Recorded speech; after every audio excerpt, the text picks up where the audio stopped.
Alright, so I'm sitting here putting lights on my Bloody Wonder. I built one special for lighting up and flying at night, and I gave it dual ailerons because I like to have differential control, and it's a little bit easier to get everything lined up, I think, with two. So anyway, outside of that, what I have done is I have put an extra XT60 connector on here, the male, for a couple reasons. The first one being, if I don't run my lights, then I don't want to have any possibility of anything really arcing on this. So this is the power pod. Down here, that's where the battery goes in. Now I could have used that same connection, but I didn't want any chance of this arcing if I didn't want to use my lights. So I can just plug the lights in and use them here. If I want to, and if not, then I'd run in power to that, but it's not really doing anything. So, and that's into the speed controller. So, and then the other reason I did that is it leaves where I can hook a battery directly into this and test whether all the lights are working without necessarily having to deal with the rest of the stuff. So anyway, the reason I wanted to kind of get on here was to talk about some of the things I've learned doing this, and to kind of show, I guess, what tools will be needed, since I have them out. First, of course, you have your soldering iron.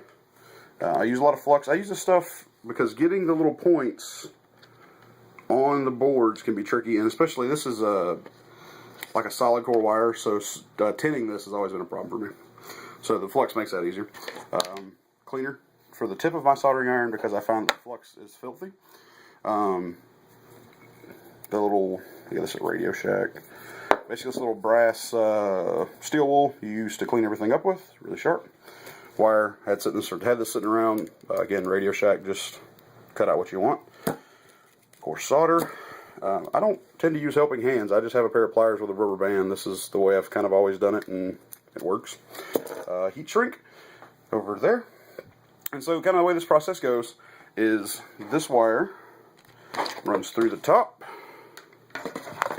and then it's kind of daisy chained everywhere. Run a positive and negative here to run one string, and then it just kind of comes off here to run the next.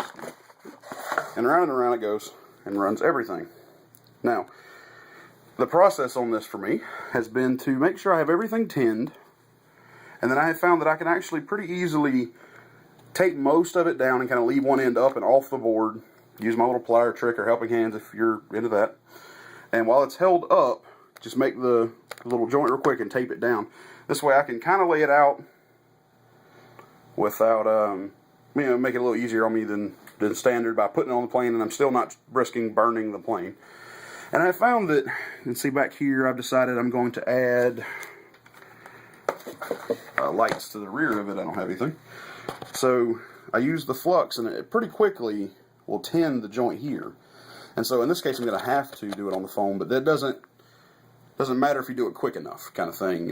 If you're experienced enough with the soldering iron to kind of zap it and be done, that works pretty well.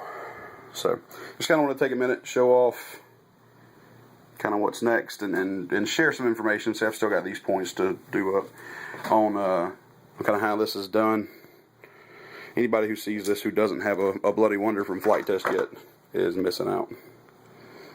So, here, I'll light it up real quick. We can kind of see how it looks.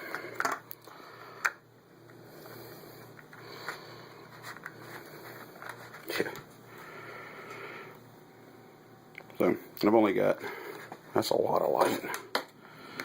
I've only got the 2 strings of white done on the bottom so far, but that is a ton of light. So, yep. Stay tuned. Hopefully I'll have footage of it up very soon with it flying.